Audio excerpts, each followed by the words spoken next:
Hello friends, welcome to CS centre. We are going to discuss the previous year question paper. हम continue कर रहे हैं judiciary का जो सेकंड सीरीज होगी ये, ठीक है। सेकंड लेक्चर होगा जो हम प्रीवियस ईयर के क्वेश्चन पेपर को सॉल्व कर रहे हैं, सुप्रीम कोर्ट से रिलेटेड है। हम 25-26 क्वेश्चन डिस्कस किए, उसी को कंटिन्यू करेंगे। देखिए इसमें 26 क्वेश्चन नंबर जो अभी पहला क्वेश्चन यहाँ का, एडहॉक जज ऑफ द सुप्रीम कोर्ट कब क्यों अपॉइंटमेंट किए जाते हैं। देखिए यहाँ पे देख लेते हैं। When judge go on the long leave, no one available perform the appointment. There is a normal increase in case of pending before the court. उसके बाद there is no quorum of the judge available in the whole topic. जैसे मान लीजिए कि जो constitutional matter होता है ना, उसके लिए मिनिमम आपको 5 जजेस का बेंच होना चाहिए। सपोज करिए इसमें 4 ही जज हो पा रहे हैं और जो कि अलग बीजी हैं कुछ हैं, या फिर बड़ी कोई केस हो, तो उसके कोरम पूरा करने के लिए तो जो है कि अलग से जजों की अपॉइंटमेंट होती है। तो वो जब कोरम पूरा ना तब जो कि एडहॉक जज अपॉइंट करते हैं। Article 127(1) of the Constitution, at any time if there should not be quorum तो सुप्रीम कोर्ट में अवेलेबल, राइट, तो continue any session of the जज चीफ जस्टिस ऑफ इंडिया में be the previous consent of the President. जो Chief Justice of India होता है, मुख्य न्यायाधीश होते हैं, राष्ट्रपति से अपने पहले सहमति ले करके उसके बाद consult of the chief Justice of high court, किसी कंसर्न्स जो मतलब हाई कोर्ट के जज को लाना है सुप्रीम कोर्ट में कोरम पूरा करने के लिए, वहाँ के चीफ जस्टिस के रिक्वेस्ट करने के बाद अटेंड सिटिंग जज ऑफ द कोर्ट। एडहॉक जज for the any period necessary, उसके during of the qualified appointment, वही देखा जाता है कि जो क्वालिफाई होना चाहिए सुप्रीम कोर्ट की जो जज की रिक्वायरमेंट होती है उसके लिए। दूसरी चीज है, नेक्स्ट क्वेश्चन देखते हैं 27। Indian constitution provide for the appointment of the ad hoc जज इस सुप्रीम कोर्ट में। देखिए जो एडहॉक जजेस होते हैं उनका अपॉइंटमेंट जो कि सुप्रीम कोर्ट में होता है, ना कि आपका हाई कोर्ट में। हाई कोर्ट में एडहॉक जजों का प्रोविजन नहीं है, तो इसलिए यहाँ पे ऑप्शन ए जो है कि सही है। Question number 28। In which year was the collegium system for the appointment of judges adopted by Supreme Court? ये कह रहा है कौन सा ऐसा साल रहा है जब कोलिजियम सिस्टम को अडॉप्ट किया गया। इसमें देखिए कई सिस्टम निकल करके आते हैं। यहाँ पे इन्होंने दे रखा था 1993, जब थर्ड जजेस केस पे सेकेंड जजेस केस में ये निकल करके आता है, ठीक है। Collegium system appointed adopted the Supreme Court 1993. Collegium system is itself with 3 Supreme Court judge a collectively no judge. तो ये 1+4 जजों का एक कलेक्शन होता है, उसी के अपॉइंटमेंट किया जाता है। नेक्स्ट है supreme court collegium comprise the chief Justice of India of few senior जज ऑफ इंडिया। इन्हें कह रहा है कि सुप्रीम कोर्ट की जो जज होते हैं कितने होते हैं जो कोलिजियम सिस्टम में, तो वो 4 होते हैं, राइट। यहाँ पे देख लेते हैं, एक हमने कहा ना कि 1+4 होते हैं, मतलब 5 अगर हो जाते हैं, मतलब एक तो चीफ जस्टिस होता है और 4 जो कि सीनियर जजेस होते हैं, ठीक है, recommended appointment of the supreme court. Next question number देख लेते हैं। इसका जो कि स्टेटमेंट जो कि 20 सही है, ठीक है, जो अभी हमने डिस्कस किया कितने जजेस होने चाहिए, 4 होना चाहिए प्लस 1, अगर टोटल पूछे तो 5 होगा। मिनिमम नंबर ऑफ द जज of the supreme Court are required to hearing the case involving the petition of Constitution. ये कह रहा है कितने जज होने चाहिए किसी कॉन्स्टिट्यूशनल मैटर को। अभी हम कुछ समय पहले ही डिस्कस किया था, कम से कम 5 होने चाहिए। अगर अदर देन कॉन्स्टिट्यूशनल हो तो वो मिनिमम 3 होने चाहिए, ठीक है। 5 जज रिक्वायर्ड, तो इसलिए option D is correct option, the hearing the involving the petition.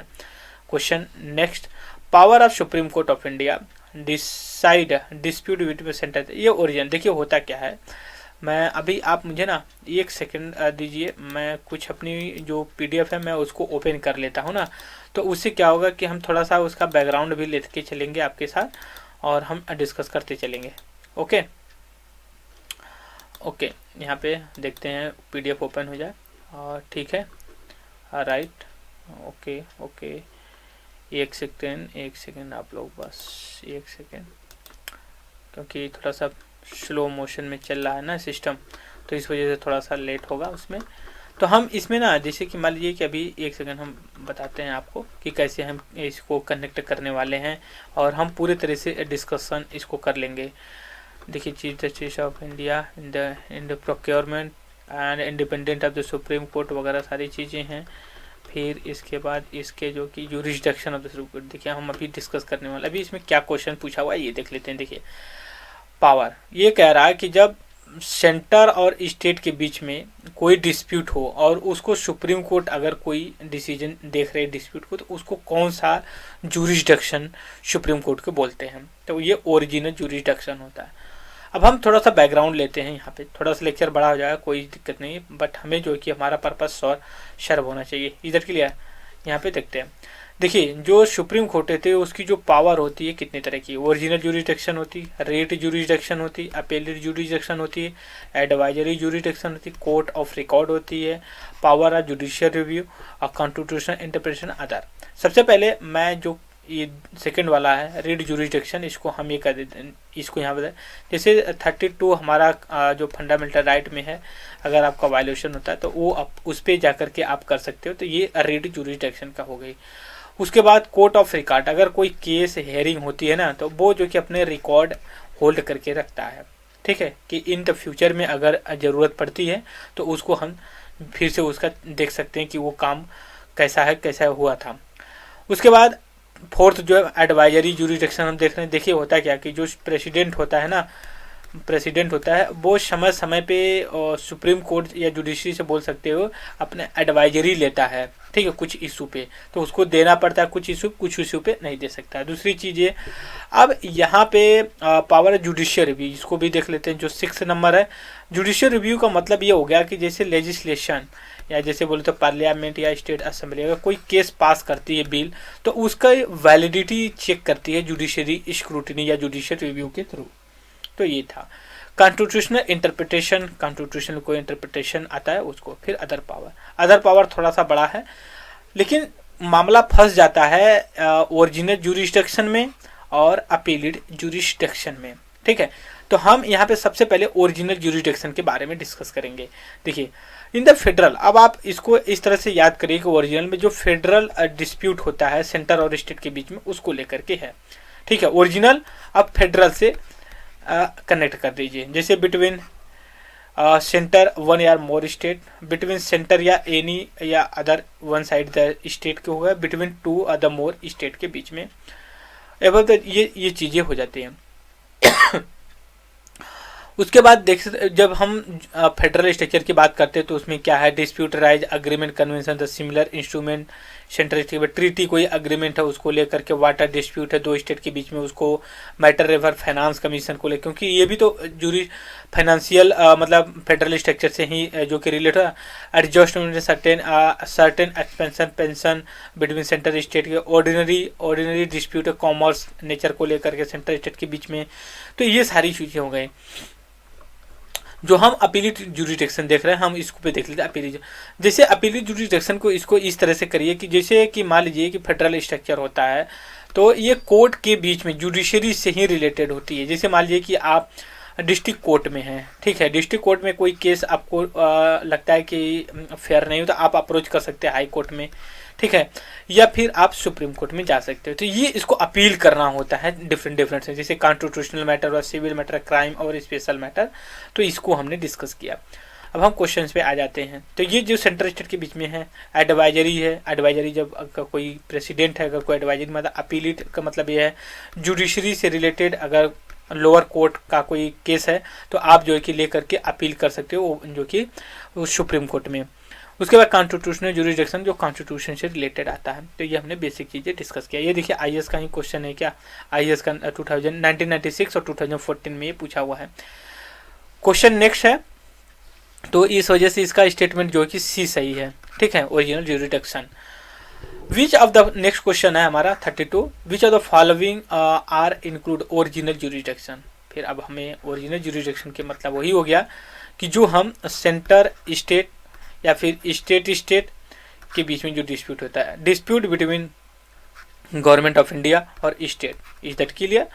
Dispute regarding the election इधर house of the parliament and the legislature के बीच में, ये आपका तो देखते हैं इसमें क्या होता है। Dispute between central government of India union territory, okay, dispute between और देखिए स्टेटमेंट 4 और 1 तो सही है, सबसे पहले हम यहाँ पे एलिमिनेट करेंगे 1 और 4, ठीक है। यहाँ पे देखिए दिया भी है, वैसे ही स्टेटमेंट दिया है, तो 1 और 4 यहाँ पे दिया है, तो हम आसानी से इसको देखो एलिमिनेट कर सकते हैं, ठीक है। ओरिजिनल जुरिसडिक्शन क्या है। बाकी अगर आप स्टेटमेंट यहाँ पे देखें तो ये अलग तरीके लेजिस्लेचर डिस्प्यूट है, तो वो तो अलग हो गया। फिर उसके बाद जो थर्ड डिस्प्यूट है वो अलग चीज़ें हो जाती हैं। क्वेश्चन नंबर नेक्स्ट है, तो इस वजह से जो हमने अभी डिस्कस किया वो सी जो है कि ऑप्शन सही है। सेकेंड लार्जेस्ट में the constituted by supreme Court, ये पूछ रहा है अब तक का सबसे बड़ा जो केस रहा है इसमें कौन सा रहा है, ठीक है। तो इसमें देखिए वो जो सबसे बड़ा रहा अब तक की 13 जजों की बेंच, वो ऑप्शन इसमें दिया नहीं है, लेकिन ये गोलकनाथ का दिया हुआ है, ये भी शायद 12 या 11 की रही है, ठीक है। जो सबसे बड़ी अभी तक रही है केस, इस वजह से according to this question option A would be correct.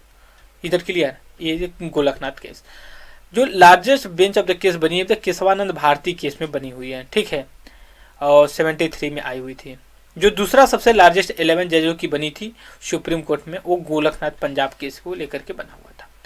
उसके बाद question number 34, which are the following case supreme court of India enunciate it doctrine of the basic. अब ये कह रहा है कि डॉक्ट्रिन ऑफ, या फिर बोल सकते हैं basic structure in the constitution में कैसे कब इंक्लूड किया गया, कौन से केस है। तो ये केशवानंद भारती केस के माध्यम से जो कि किया गया 73 में। हमने अभी क्या कि 7-6 के रेशियो से आया था, only amend the constitution extended did not amend, तो ये चीज़ है। दूसरी नेक्स्ट क्वेश्चन है, तो इस वजह से इसका जो कि हमने अभी डिस्कस किया ऑप्शन जो कि सी सही है।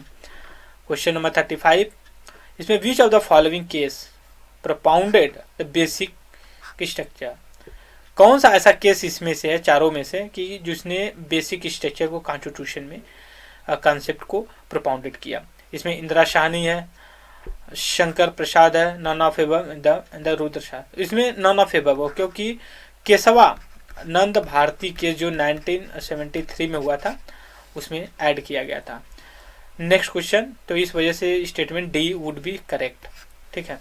36, question number 36, minimum number of supreme court जज who can hear case involving substantial question law of the interpretation का। अभी हमने कुछ समय पहले डिस्कस किया था, ऐसा कितने जज होने चाहिए जज की जो कॉन्स्टिट्यूशनल मैटर को सॉल्व करे, तो वो 5 होने चाहिए, ठीक है। इसमें देखिए 5 ऑप्शन ए में दिया हुआ, बाकी 7 है, 13 है, 11 है, तो इस वजह से स्टेट में ऑप्शन ए इज करेक्ट। उसके बाद क्वेश्चन नंबर 37, क्वेश्चन नंबर 37 है, which of the following case supreme court upheld that a fundamental right enable man to check out his life in manner of the best.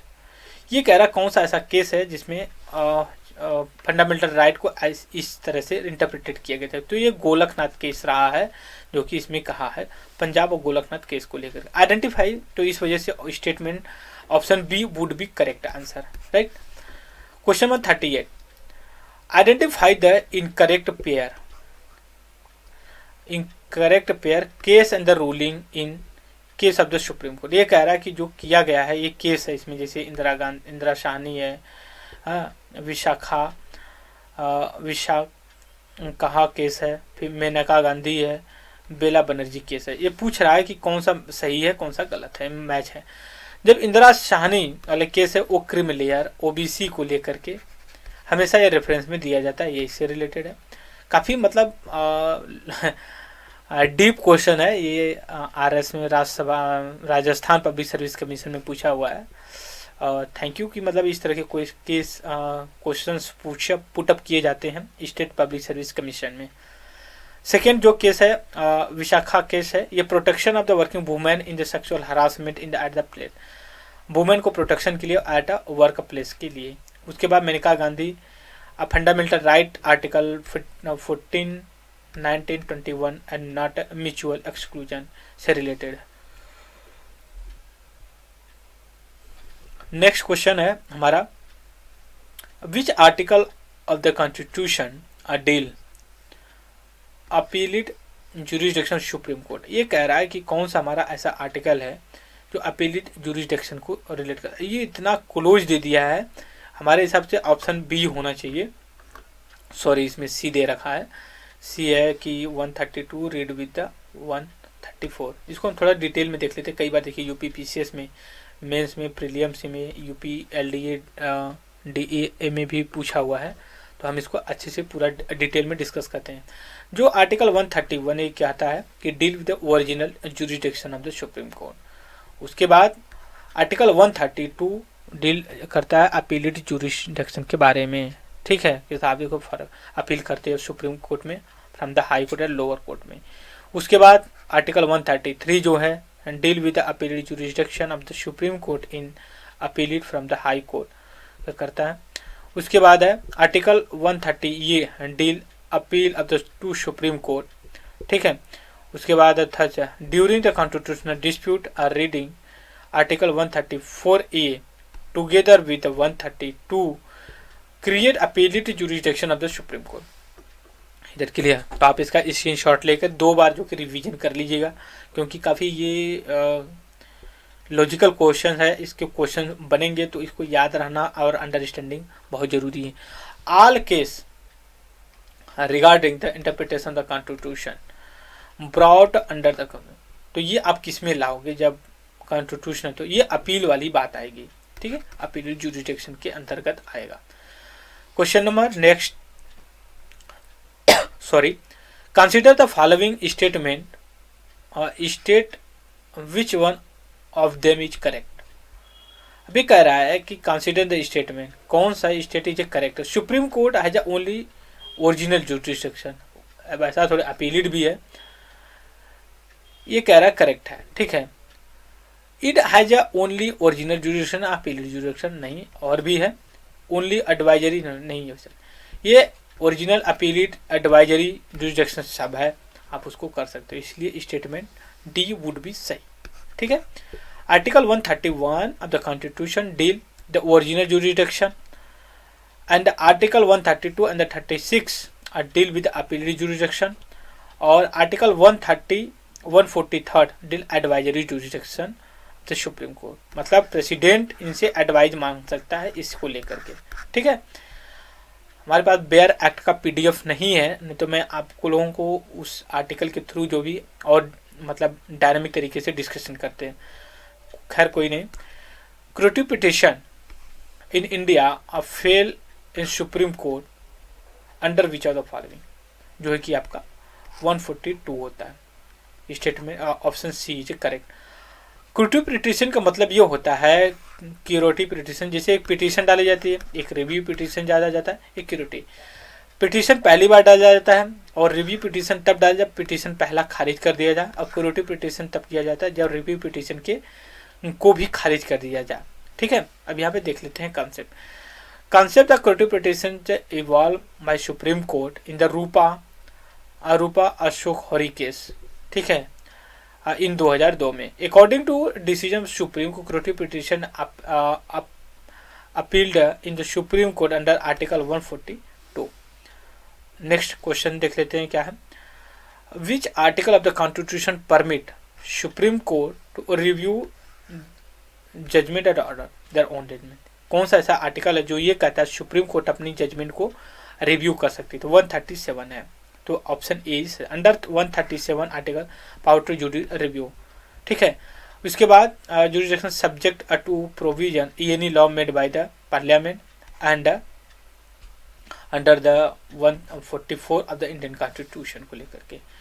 Question next है, देखते हैं।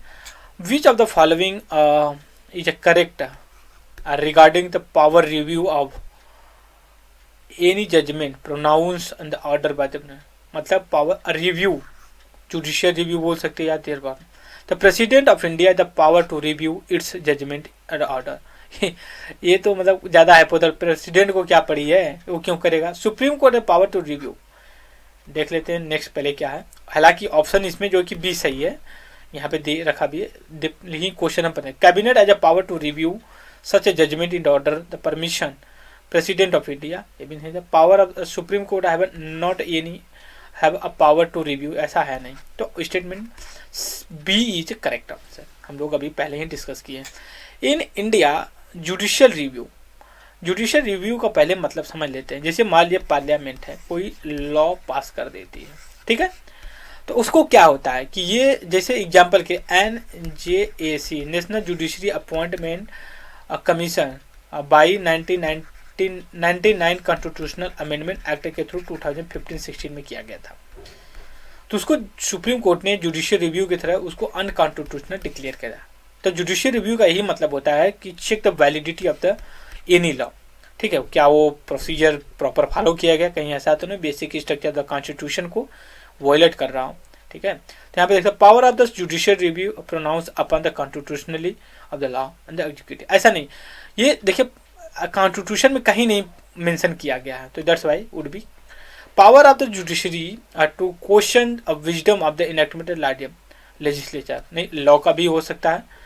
यहाँ आगे हम देख लेते हैं क्या है, कह रहा power of the judicial review all legislature enact before, ऐसा नहीं है, सभी को जब उसको जिसको लगेगा वही करेगा। Power of the judicial review its own judgment given है, नहीं तो वो तो अपना वो रिव्यू करना होता है, वो जुडिशियल रिव्यू नहीं होता है, ये नहीं तो इसमें तो सही गलत है, लेकिन ये वाला जो पावर हमने अभी कहा कि नहीं गलत है, लेकिन प्रोपोर्शनलिटी के हिसाब से ये सही है, ठीक है। हमने कई बार डिस्कस किया कि हम क्वेश्चन की प्रोपोर्शनलिटी मतलब कितना हद तक सही है, अगर इसी में देता कि ऐसा पावर जो लेजिस्लेचर द्वारा बनाए गए लॉ को जज करता है, ऐसा तो नहीं कॉन्स्टिट्यूशनल इनवैलिड हो, तो वो ऑप्शन सही होता है, बट यहाँ पे ऑप्शन नहीं दिया, तो इसलिए ऑप्शन ए सही था। Power of the judiciary to pronounce upon the constitutionality of law and executive order, सही है, जो मैंने यहाँ पे बताया, मैंने केयरफुली नहीं देखा, यही है।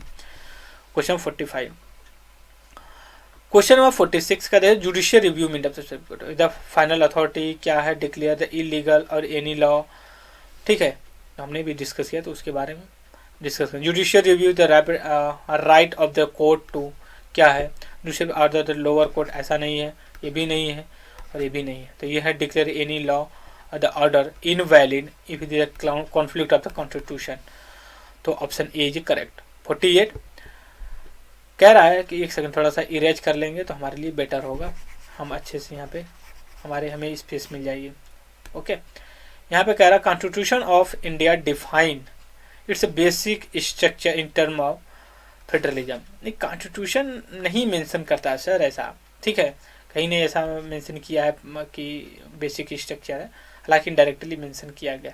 Constitution of India provide judicial, ये भी नहीं करता है, ठीक है, तो इसमें बी ऑप्शन को मार रहा है, तो इसमें क्या है, ये कह रहा है constitution of India for judicial review safeguard citizen, हाँ ठीक है, हमने दूसरी तरीके, ये कह रहा है constitution of India provide judicial review, ठीक है, safeguard the citizen liberty and the preserve deal of the constitution, हालांकि प्रोवाइड तो करता है बट मेंशन नहीं है, देखिए यहाँ पे जैसे कहा बेसिक से डिफाइन है, ये नहीं है, लेकिन जुडिशियल रिव्यू भी कहीं कॉन्स्टिट्यूशन में डिफाइन नहीं है, बट ये प्रोवाइड करता है, ठीक है। ये क्वेश्चन बिटवीन लाइन कहते हैं ना, कोड होता है अंडरस्टैंड बिटवीन द लाइन, तो ये यहाँ पे कहने की कोशिश 2020 में क्वेश्चन आया हुआ है। 1973 में केशव भारती केस के अंतर्गत बेसिक स्ट्रक्चर का फॉर्मेट आया, ठीक है। क्वेश्चन नंबर 49 को देख ले, judicial review prevailing only India UK किसमें, तो बोथ इंडिया एंड यूएस, तो स्टेट ऑप्शन ई डी सही। Judicial review doctor under the legislative executive action subject to judicial review by judiciary, article 13 of the constitution provide judicial review, ठीक है, लेकिन mention नहीं है, हम यहाँ पे बार बार आपको कहते हैं मेंशन नहीं है, कॉन्स्टिट्यूशन बस प्रोवाइड करता है जुडिशियल रिव्यू का, while the parliament is a supreme body in United Kingdom the made the law. Last question of the day ये है कि under which of following article of constitution have prohibited for the inquiry proceeding of parliament, ठीक है। 122 article 122 of the constitution court has prohibited for the inquiry in procedure of the parliament, के नहीं कर सकता है, इधर क्लियर। तो आज के लेक्चर में बस इतना ही, नेक्स्ट हम लेक्चर करेंगे, तो इस वीडियो में इतना है, thank you very much discussion.